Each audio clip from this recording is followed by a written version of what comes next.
Yo, bueno, en el hospital hago muchas cosas. Mi labor fundamental es sobre todo en el hospital de día de adolescentes. El hospital de día es un recurso que a veces no es tan conocida fuera de, bueno, pues lo que es el ámbito de la salud. Evidentemente los profesionales sí lo conocemos, pero de cara a la población general no es un recurso pues tan conocido como pueden ser un ingreso al uso, ¿no? O como pueden ser las consultas. Entonces el hospital de día es un recurso de alta intensidad donde vienen adolescentes con trastorno mental, es decir, pues con problemas, ¿no?, de índole psíquico importante que les dificulta el poder hacer un ritmo diario habitual. Entonces, lo que hacemos aquí es seguir a estos adolescentes que vienen todos los días, de lunes a viernes, a nuestro hospital a media jornada, porque, bueno, pues por el tipo de recurso que somos no es una jornada completa. Entonces, es un recurso compatible con el cole, ¿vale? De hecho, los adolescentes van por la mañana a su cole y vienen aquí a comer al comedor terapéutico, puesto que la mayor parte de adolescentes que hay en nuestro hospital de día son chicas, y lo digo en femenino porque es verdad que son mujeres, con trastornos de la conducta alimentaria, ¿vale? Y entonces eso hace que nosotros tengamos que estar en comunicación con sus centros de referencia, puesto que, claro, pasan una gran parte del día allí, y también coordinarnos, esto ya más la labor de los profesores del aula hospitalaria, de los profesores de secundaria, con sus centros de origen, pues para poder completar la parte curricular que se pierden de esas horas que están aquí, o incluso ponerse al día, porque a veces son adolescentes pues, que han perdido exámenes, han perdido evaluación, ¿no? Entonces nosotros aquí en ese aspecto coordinamos con los centros de referencia, que es donde sigue matriculado el paciente en este caso, para que puedan pues, no perder la oportunidad de la escolarización. Entonces, pues vemos trastornos mentales importantes, como pueden ser pues, depresiones, ansiedades, pues, trastornos de la conducta alimentaria o otro tipo de diagnósticos quizá ya menos más frecuentes, pero que requieren asistencia en un nivel hospitalario, pues porque necesitan la suficiente intensidad, especialmente en relación a la frecuencia, ¿no?, de seguimiento para sostener y manejar ese malestar psíquico. Luego, en mi caso, pues también me toca hacer guardias de urgencia, que sabéis que las urgencias están abiertas pues 24 horas para cualquier cosa que pueda surgir. También en cuanto a salud mental, que eso es algo que a veces a la gente le sorprende, ¿no? Es como que hace un psiquiatra infantil en la urgencia. Pues generalmente atender situaciones muy dramáticas, como pueden ser pues intentos de suicidio o gente que lo está pasando mal y que no puede pues, aguantar, ¿no?, en su medio, o porque tiene incluso pues, este diagnóstico que decíamos, ¿no?, de trastorno de la conducta alimentaria, pues niñas que vienen a veces en muy malas condiciones a la urgencia. Y digo niñas porque cada vez también es más habitual que estos trastornos que nos parecían como de gente mayor o de adolescente mayor, pues cada vez lo vemos más en adolescente más jovencito o incluso en preadolescentes, ¿no? Pues en niñas de 10, 11 años, y es algo que es una tendencia que ha sido creciente, ¿no?, en número, en prevalencia, y ya en ese aspecto no vamos muy bien.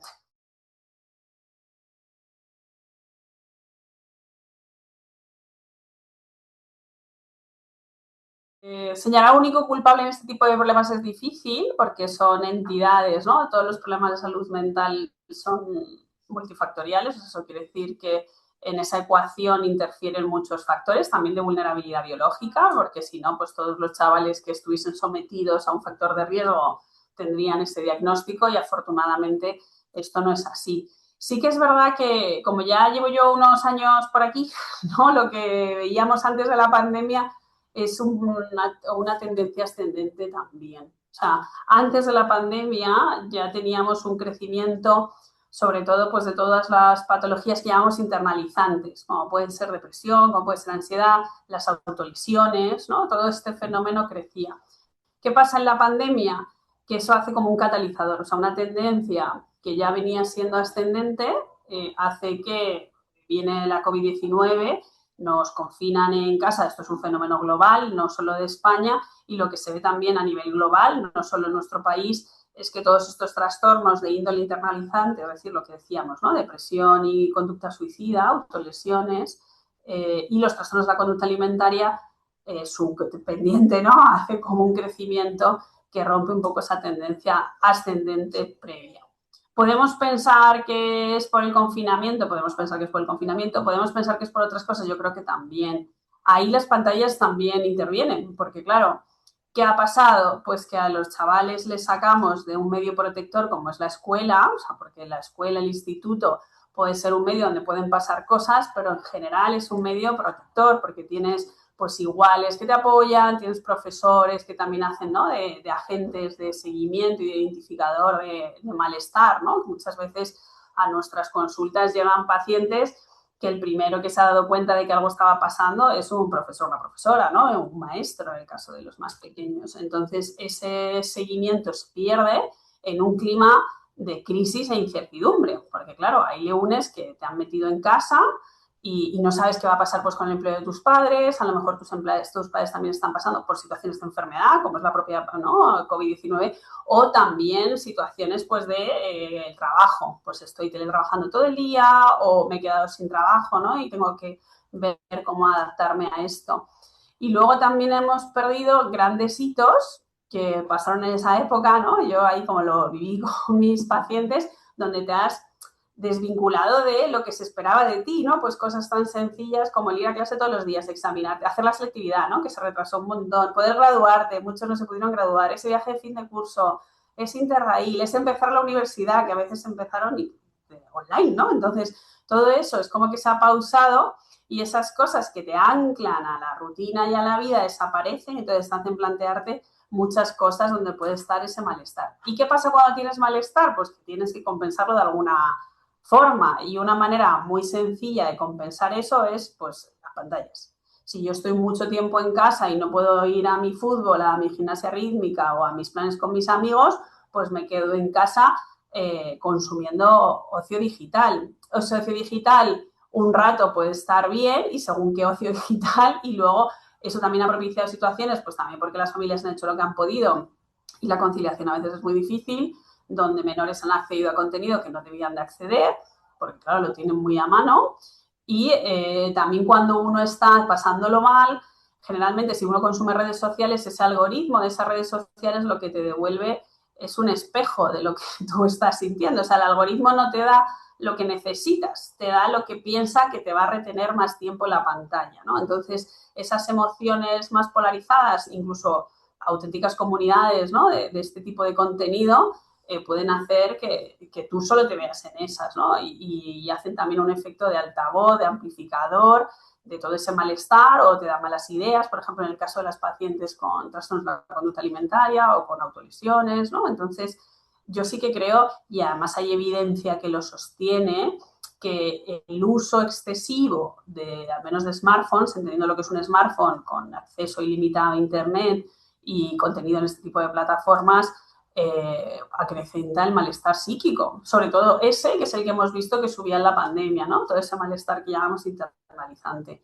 Entonces yo creo que no podemos atribuirlo al 100% porque han pasado otras causas y ha cambiado, ¿no? En nuestra sociedad también, pues es una sociedad como todas las épocas de la vida, ¿no? Pues cambiante y no estática, pero oye, yo sí que creo, ¿no? Con la evidencia que tenemos a día de hoy, y bueno, no lo creo solo yo, lo creen todos mis compañeros de comunidades científicas y asociaciones médicas, que esto está suponiendo un factor de riesgo como médico.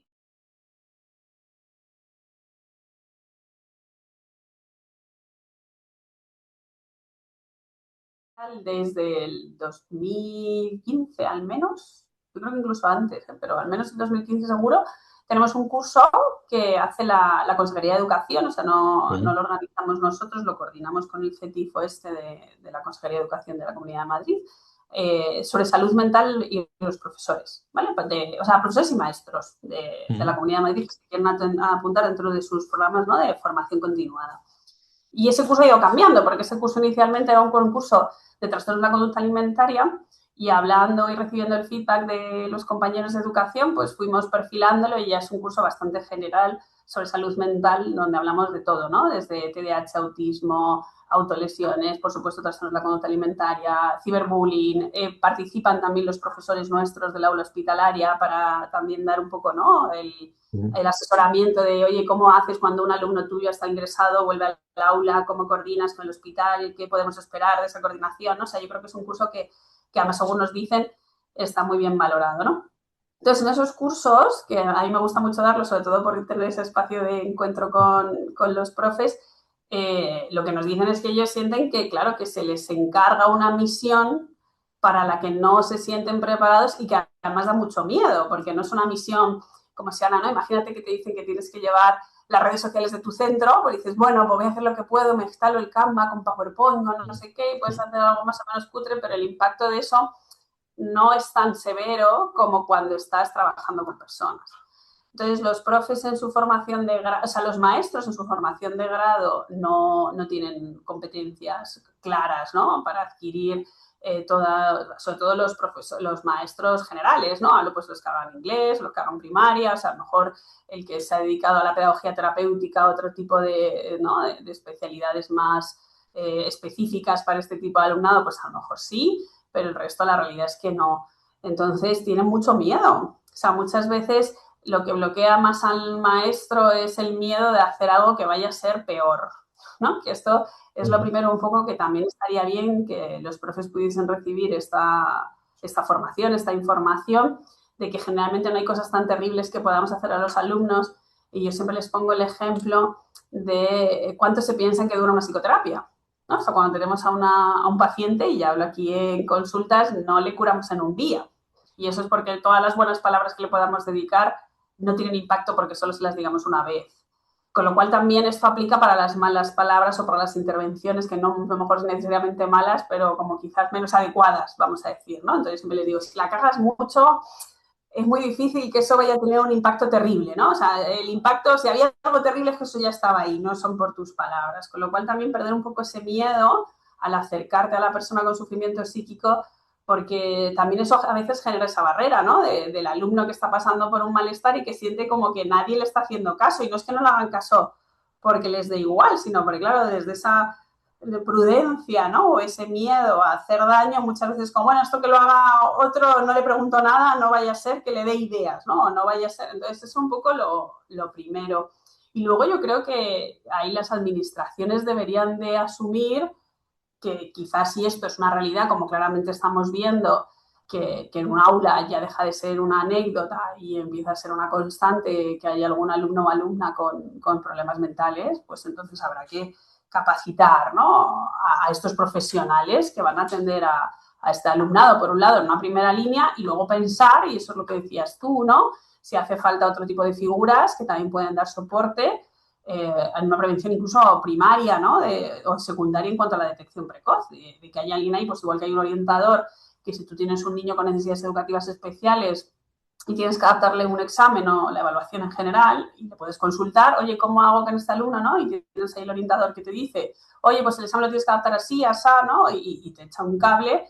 Esa figura no existe exactamente para este tipo de problemas, porque un orientador escolar no tiene competencias clínicas, ¿no? Entonces, bueno, yo sí que creo que en ese aspecto los profes están muy solos. Eso lo vemos en el curso este, por ejemplo, que te digo, todos los años lanzamos una edición y todos los años acabamos haciendo dos, porque desde la consejería, como hay tanta lista de espera, nos piden que al menos hagamos, ¿no? Que la repitamos, pues si lo hacemos en febrero, repítela en marzo, para ver un poco cómo asumir a toda esta gente que tiene interés, que lo cual es algo que también me agrada mucho que los profes tengan interés por estos temas y que hagan ese esfuerzo de venir aquí al hospital esas tardes, pero claramente yo creo que hace falta hacer algo más, porque cuando yo llego a la ecuación ya es tarde. O sea, no quiere decir que no se pueda hacer nada, que por supuesto lo hacemos y los pacientes van bien, pero quizá lo podríamos hacer antes y le ahorraríamos a ese adolescente o no, a ese niño o niña muchísimo malestar.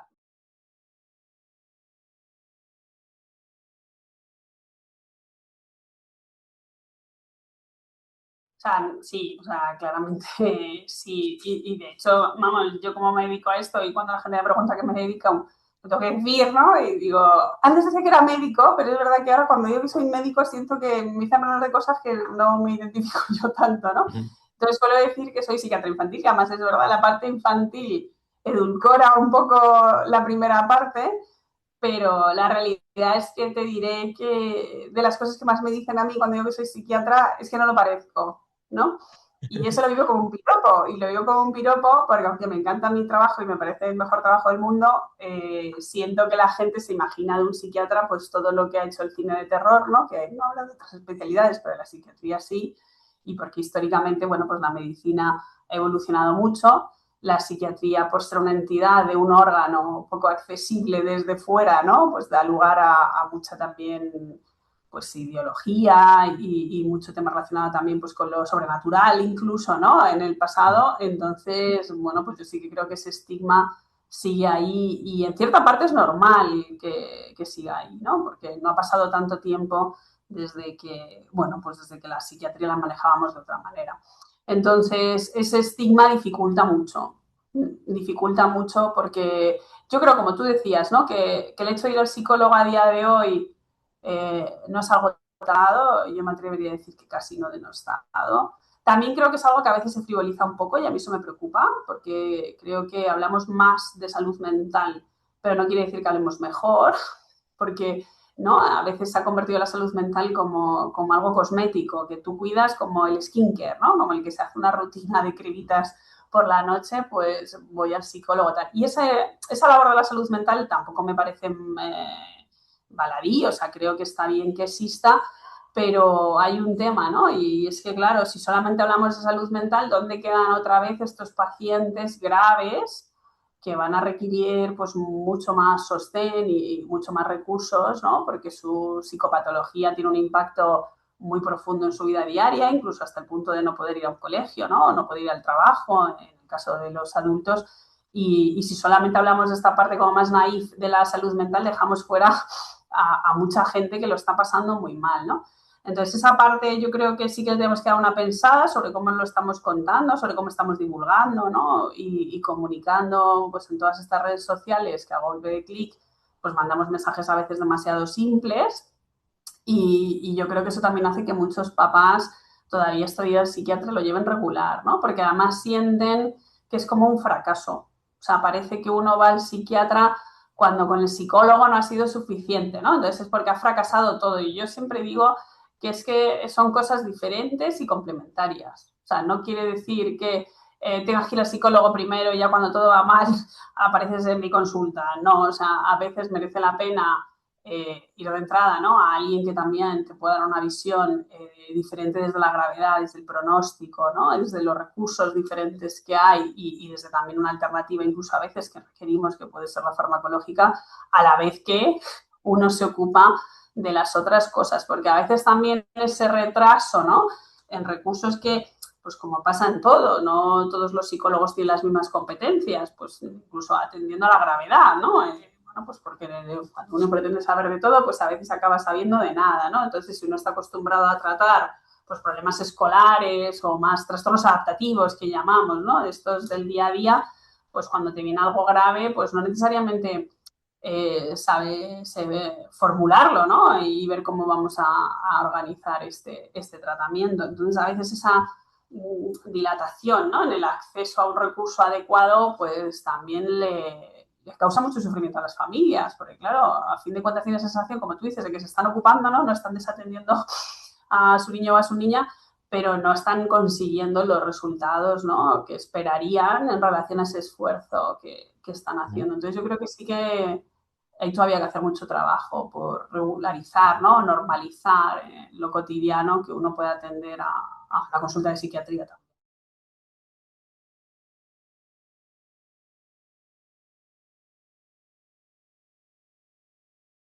No, las altas capacidades no son un trastorno, las altas capacidades son un rasgo. Hoy en día, como hablamos de las neurodivergencias, a mí no me gusta hablar tanto de las neurodivergencias porque creo que al final también, ¿no? Pasa en esto, cuando tú lo diluyes todo con un término, personas que no se parecen a las otras a veces dejan de tener representación, ¿no? Y se queda en un concepto muy identitario y no siempre clínico. Y de momento las neurodivergencias como tal es un concepto social, no es un concepto clínico, ¿no?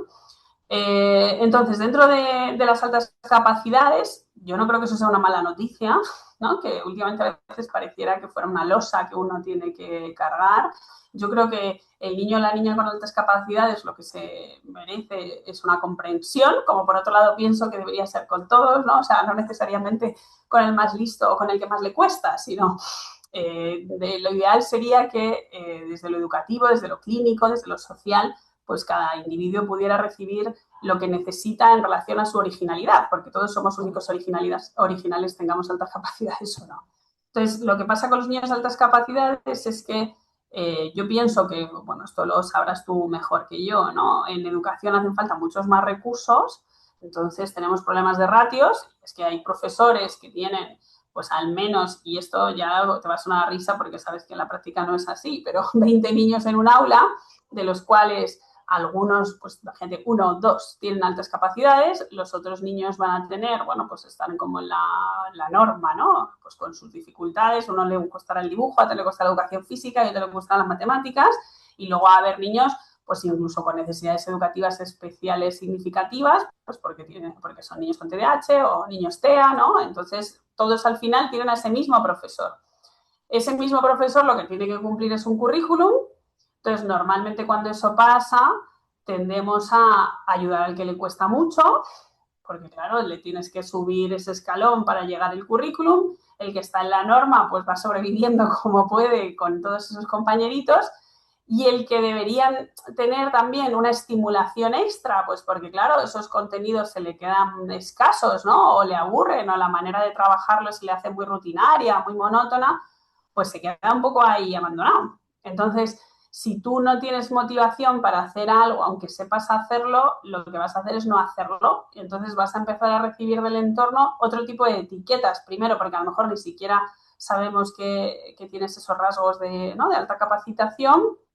Y entonces lo que va a pasar es que te van a llamar pues vago, el que pasa, el que la lía, porque claro, para entretenerte ya empiezas a hacer otras cositas, no te vas a poner a leer la enciclopedia, ¿sabes? Sino que, bueno, pues haces otras cosas para conseguir atención y pues para entretenerte, como decíamos. Entonces, estos niños al final pueden tener una desadaptación.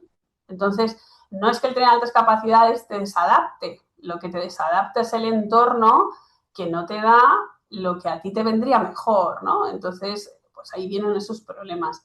Luego, a veces los niños con altas capacidades, pues claro, no están exentos de que les pasen otras cosas, ¿no? Hay niños, lo que llamamos hoy en día, ¿no? Esto de la doble excepcionalidad, pues que también pueden tener dificultades en las funciones ejecutivas, ¿no? O sea, el tener altas capacidades no te quita que puedas tener un TDAH o que puedas tener otros problemas.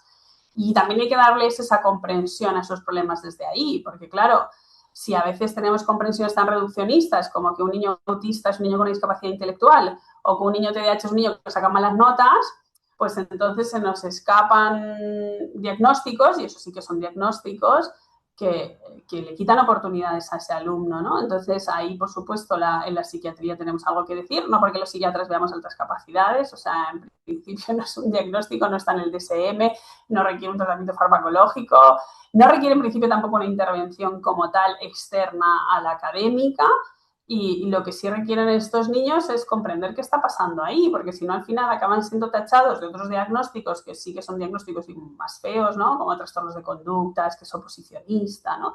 Y esas etiquetas sí que pesan porque te condicionan en lo que se espera de ti. Y claro, cuando lo que esperamos de un niño en un entorno solamente son cosas malas, va a ser muy difícil que nos dé nada bueno.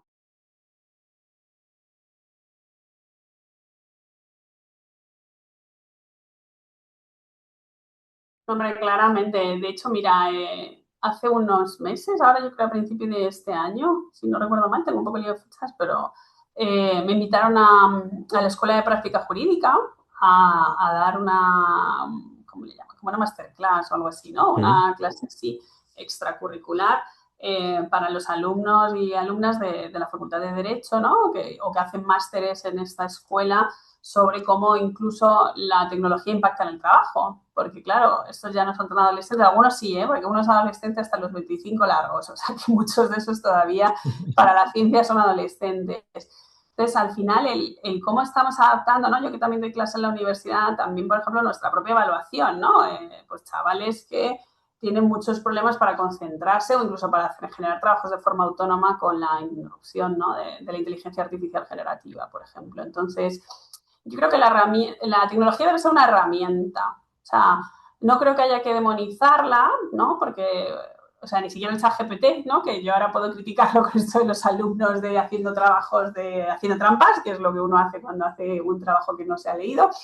Pero también yo lo utilizo, o sea, como una herramienta potente que puesta al servicio de la inteligencia humana y con propósito, te ayuda a optimizar muchísimo el tiempo y a hacer cosas que efectivamente, ¿no? De otra manera no podrías hacer y demás.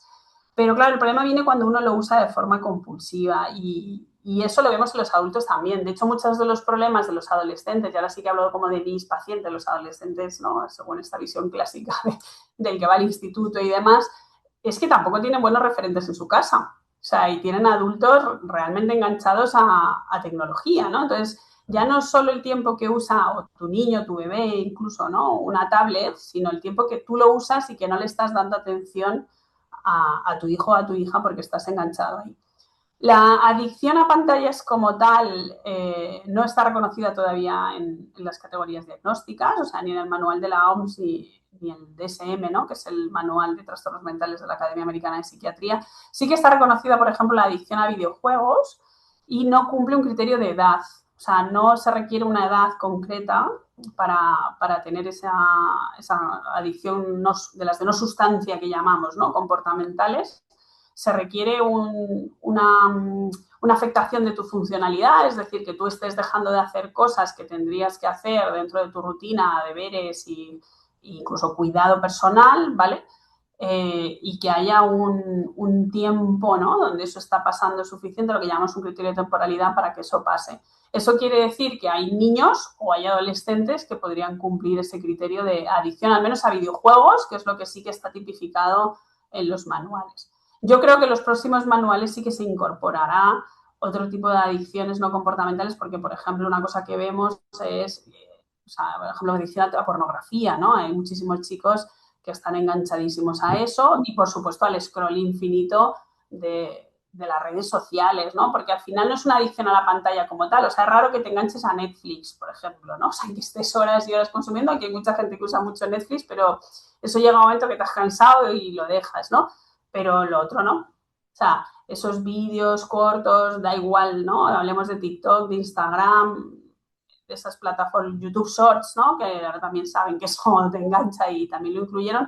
Entonces, eso sí que genera pues, situaciones que se parecen a las de esas otras adicciones comportamentales que ya sí que las hemos incluido en los manuales, ¿no? Entonces, yo sí que creo que a futuro, en las próximas versiones del DSM, que de hecho saldrán en breve porque ya están hablando de esto, ¿no?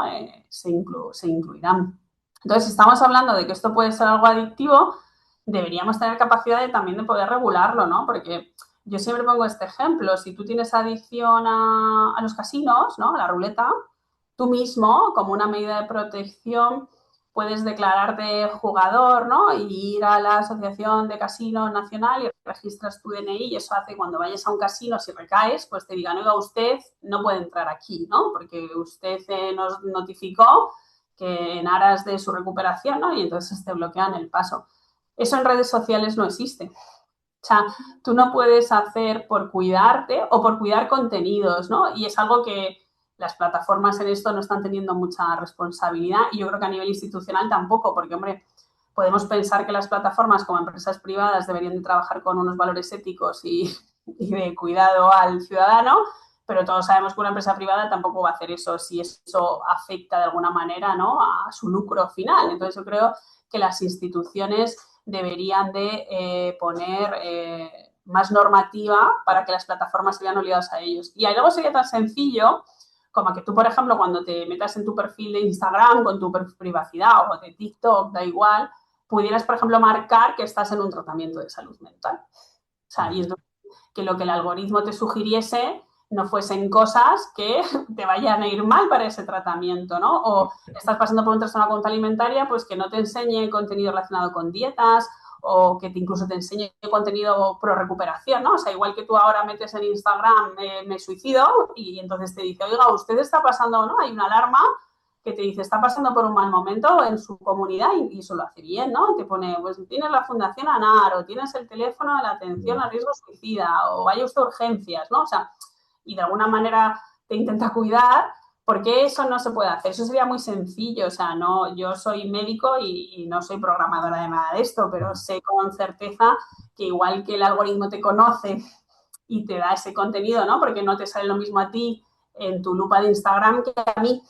Y eso es porque cada uno nos gusta unas cosas diferentes, ¿no? O sea, de alguna manera el algoritmo sí que es capaz de aprender eso, pues eso también se podría hacer, ¿no? Y que no hubiera triggers, porque muchas veces los pacientes vienen a urgencias por cosas que han visto ahí.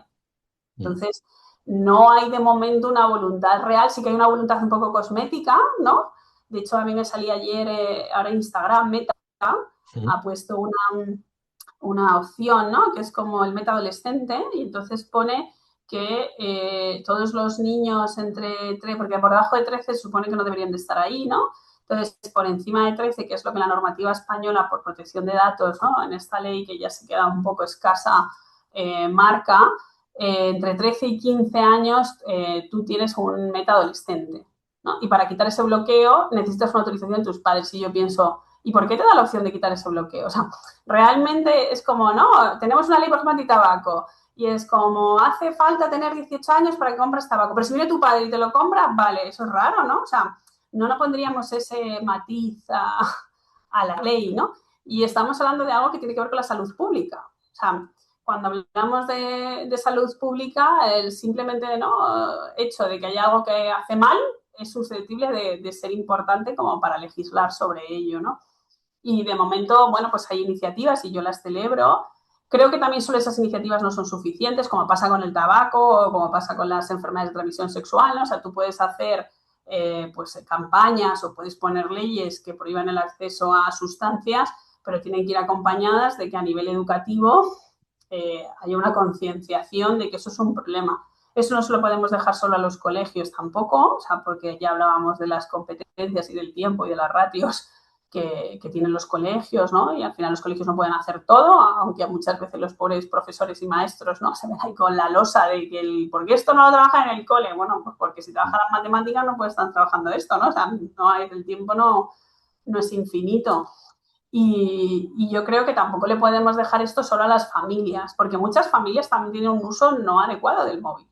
Entonces, tú mismamente, ¿no?, lo vemos con este debate que a mí me parece urgente, ¿no?, pues mercantilizar a los niños en redes. O sea, si tu propia madre comparte contenido tuyo y está todo el rato grabándote con un teléfono porque usa ese contenido tuyo para publicitarlo, ¿no?, y ganar dinero, no te está dando un ejemplo muy adecuado, ¿no?, de intimidad, de uso responsable del teléfono. O sea, tienes como un miembro más de la familia, ¿no? Entonces, creo que, como suele pasar con la tecnología, ¿no?, pues nos ha conquistado y está bien tener avances tecnológicos, pero la legislación y el margen, ¿no?, de maniobra ante este boom, yo creo que nos está costando y vamos mucho más lento de lo que sería recomendable, ¿no?, para el impacto que está teniendo todo esto.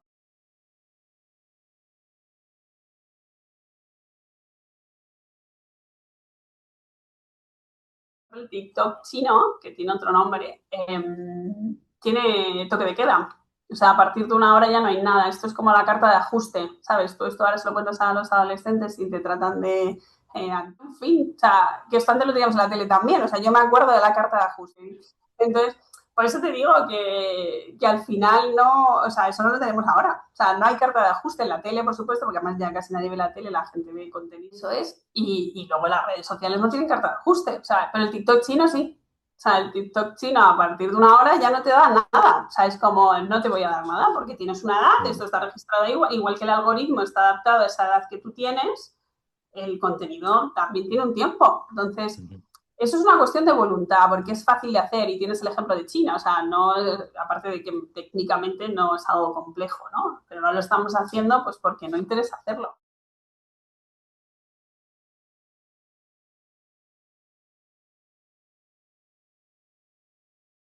Bueno, la exposición lo tiene todo, ¿no? Para empezar, porque Cuando tú vas a, por ejemplo, a entrevistar a alguien como yo, pues lo que haces normalmente es que lo buscas en Google, ¿no? Entonces, si yo como profesional de la salud lo que vieras buscándome en Google es mi yo de hace 10 años, porque resulta que se me ha hecho viral un vídeo, porque esa es otra, ¿no? O sea, lo que tiene más peso no es lo que tú quieras, sino lo que ha tenido más engagement, ¿no? Lo que ha tenido más interacción. Entonces, Google entiende, o el propio TikTok, porque hay gente que ya no busca en Google, busca en las redes sociales, ¿no? Entonces, entiende que eso es lo que a la gente le ha gustado más y lo que lo posiciona en primer lugar, ¿no? Entonces, eso para empezar ya impacta en lo que se llama tu huella digital. O sea, que el día de mañana alguien va a entrar ahí, ¿no? Pues tú de adolescente podías tener un día malo y a lo mejor hacías el mismo baile chorra, intoxicado bajo los efectos del alcohol en una tarima en Teatro Capital, pero ahí quedaba, como mucha gracia una foto, pero una foto en papel que estará en el álbum por ahí de alguien, pero no quedaba en internet disponible para tu futuro jefe, tu futuro suegro, tu futuro marido, o sea, todo el mundo viendo algo que a lo mejor a día de hoy no te representa. O sea, eso es el primer impacto. Lo segundo tiene que ver con cómo construyes tu imagen, ¿no? Que para mí también es muy importante, y es si tu identidad va de cómo te muestras al mundo digital y el mundo digital, ¿no? Te da like de acuerdo a unos estándares que son para todo el mundo los mismos y que además, ¿no? Cada vez también tenemos una sociedad más polarizada otra vez, ¿no? O sea, yo hay cosas que aquí a mis adolescentes lo digo todos los días, digo, madre mía, es que me da vergüenza que tú pienses esto, todos estos años de activismo feminista, para que ahora tú te parezca bien que este cantante diga esto o que le tengas que dar la localización a tu novio, porque si no, es que no es una relación de confianza, cuando es al revés. O sea, la relación de confianza se basa en que yo no tengo por qué dejar un tracking, ¿no? Un rastreo de mi dispositivo para que tú te creas que estoy donde te he dicho que estoy. Entonces, claramente eso, en cómo te proyectas tú, por no hablar de que en esos vídeos suele salir producida. O sea, ¿eso qué quiere decir? Que no es un vídeo espontáneo. O sea, es un vídeo que requiere un maquillaje, requiere un pelo de determinada manera. Como ya no te gustas del todo, pues de paso me pongo un filtro y entonces aún estoy más mona para lo que los demás esperan de mí. Entonces,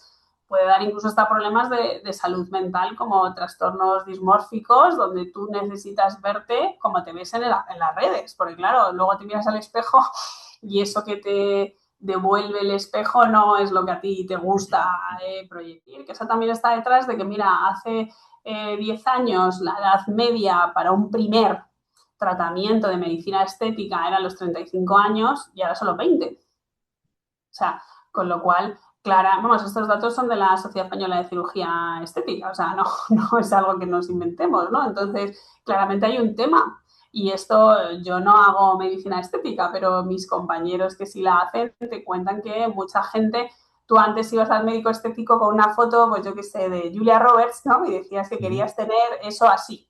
Pero ahora mucha gente va con su foto pasada por el filtro. Es, oye, yo lo que quiero es esta nariz, o yo lo que quiero es el labio así, o los pómulos asá, ¿no? Entonces, eso genera muchos problemas de cara a cómo te reconoces tú, ¿no? Y cómo te aceptas en la imagen que proyectas al mundo. Entonces, eso no es gratis nunca, desde luego que no.